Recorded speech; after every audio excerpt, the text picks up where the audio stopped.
you're saving for your emergency fund or whatever goals you have a timeline, you know exactly how much you're going to be setting aside, and then boom, something happens and you have to dip into it. Okay?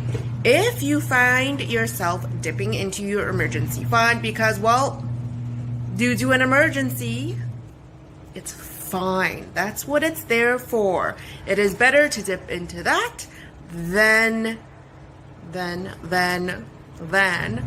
you're going into debt, like putting it on your line of credit or your credit cards. Okay, so what do you do when you find yourself dipping into your emergency fund? First off, don't sweat it. Don't feel like you failed. Don't feel like that you've fallen off the tracks and then you feel discouraged. It's okay.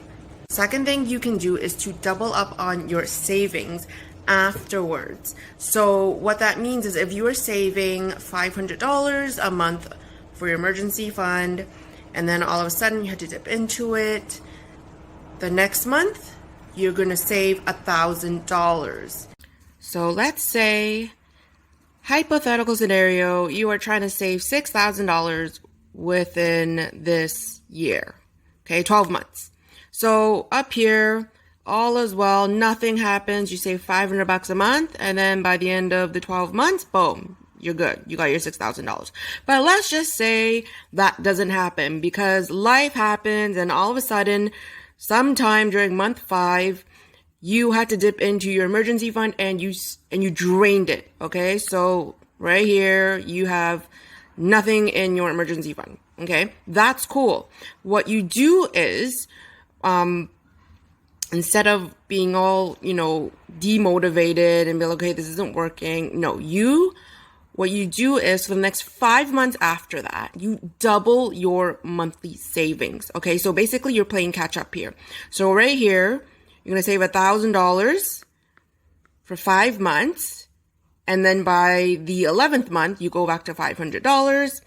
And then the last month, month 12, you go back to $500 as well. Okay, and there you have it. You got your $6,000 emergency fund savings within 12 months if something were to happen. So all you do is just double up on your savings to catch up. And then you'll be on track. Now, let's just say you don't want to double up for 5 months. You want to double up 3 months or 4 months or maybe even 2 months. That's okay. It's just going to take you a couple months longer to save up your emergency fund. So it's entirely up to you how you want to do it. But if you want to catch up and you want to build that emergency fund as soon as possible or any other goal, then doubling up your monthly savings is the way to go.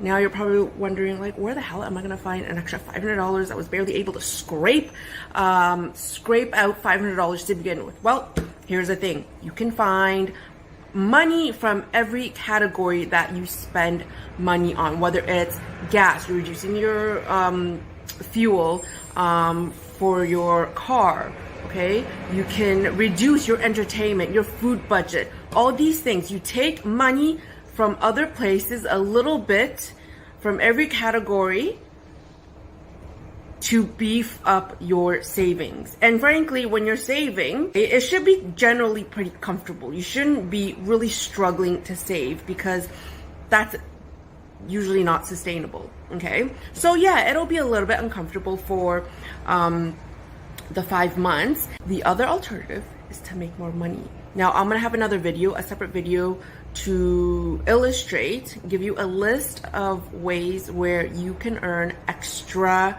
side hustle money. So that's the other thing, okay? Earn extra income, find a side hustle, increase your hours at work. If you work hourly, ask for a raise. That's like the fastest way to increase your earnings, okay? Increase your income, your salary.